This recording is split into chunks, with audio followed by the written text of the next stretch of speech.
শুধু বাংলা ভাষায় কথা বলা এবং মুসলিম হওয়ায় এক ভারতীয় নারীকে অবৈধ বাংলাদেশি অনুপ্রবেশকারী সন্দেহে জোরপূর্বক বাংলাদেশে পুশিন করার অভিযোগ উঠেছে। সব বৈধ নাগরিকত্বের প্রমাণ থাকা সত্ত্বেও আইনি প্রক্রিয়ায় জটিলতায় দেশে ফিরতে পারছেন না তিনি। ভুক্তভোগী নারীর নাম শাহিদা ফকির। তিনি পশ্চিমবঙ্গের উত্তর ২৪ পরগনা জেলার বসিরহাট মহকুমা এলাকার বাসিন্দা। তবে স্বামী সন্তান নিয়ে গত ২০ বছর ধরে মুম্বাইতে বসবাস ও কাজ করছিলেন। শাহিদা জানান, গত ১৯ জুলাই মুম্বাইয়ে বাজার করতে বের হলে তাকে অবৈধ অনুপ্রবেশকারী সন্দেহে মুম্বাই পুলিশ আটক করে। এ সময় নিজেকে ভারতীয় দাবি করলেও এবং বৈধ কাগজপত্র থাকা সত্ত্বেও পুলিশ তার কথায় কান দেয়নি। তার অভিযোগ, আটকের ২৪ ঘন্টার মধ্যেই তাকে আসামের হোল্ডিং সেন্টারে পাঠিয়ে দেওয়া হয়। পরে গত ২৩ জুলাই সীমান্ত দিয়ে বাংলাদেশে পুশিন করা হয়। ঘরের থেকে বাজারে যায় সানপাড়া থেকে, মানে নেভি মুম্বাই সানপাড়াতেই থাকি, সেক্টর ৫। ওখান থেকে আমি বাজার করছিলাম। আমার হাতে বাজারও ছিল, আলু পেঁয়াজ সব ছিল, তরকারি ছিল, মানে সবজি ছিল।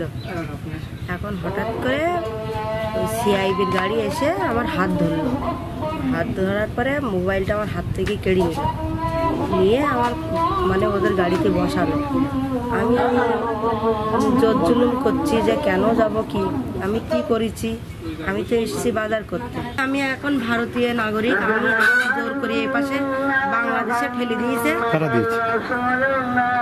আমার ভারতীয় পুলিশেরা, ওই সিআইবি লোকেরা, ওদেরকে তো সাজা চায়। বাংলাদেশে প্রবেশের পর অসুস্থ অবস্থায় বেনাপোলে পৌঁছান শাহিদা। সেখানে কান্নাকাটি করতে দেখে মানবিক কারণে তাকে আশ্রয় দেন সাতক্ষীরার কলরোয়া উপজেলার ভাটিয়ালি গ্রামের বাসিন্দা আবুল বাশার। ফেরার পথে দেখি রাস্তায় কাদামাটি অবস্থায় ছিল। আমি জিজ্ঞাসা করছি যে তোমার কী হয়েছে, তা বলতেছে আমার এই সমস্যা, ইন্ডিয়ার থেকে পার করে দিয়েছে, আমি ইন্ডিয়ার নাগরিক, তা আমার জোর পূর্বে ওখান থেকে পার করে দিয়েছে। আমি তাই আমার একটু মায়া লেগে গেছে, তাই আমি তাই আমার বাসায় নিয়ে আসি। বাসায় এনে সেখান থেকে এখন মনে করেন আমার এখানে আছে। এখন আপনাদের কাছে চাচ্ছি ভারত সরকার আর বাংলাদেশ সরকার উভয় পক্ষে দুজন যেন মিলিয়ে ওখানে যেন তার বাসায় যেন যেতে পারে। বাংলাদেশ সরকার আর ভারত সরকার দ্রুত যাতে নিতে পারে। আমি তো গরিব মানুষ, আমি কয়দিন তার রাখবো। পরিচয় যাচাই বাছাই করে প্রয়োজনীয় আইনি ব্যবস্থা নেওয়া হবে জানিয়েছে পুলিশ। শাহিদা ফকির, তিনি আমাদের কলারা থানাধীন সোনাবাড়ি ইউনিয়নের ভাদিলি গ্রামে অবস্থান করছেন। বিষয়টি আমরা জানতে পেরে আমাদের খোঁজখবর নিয়েছি এবং খোঁজখবর নিয়ে ঘটনার সত্যতা পেয়ে আমরা আমাদের ঊর্ধ্বতন কর্তৃপক্ষকে বিষয়টি অবহিত করেছি। বর্তমানে বিষয়টি যাচাই বাছাই পর্যায়ে আছে। যাচাই বাছাই শেষে আমরা আইনানুগ ব্যবস্থা গ্রহণ করব।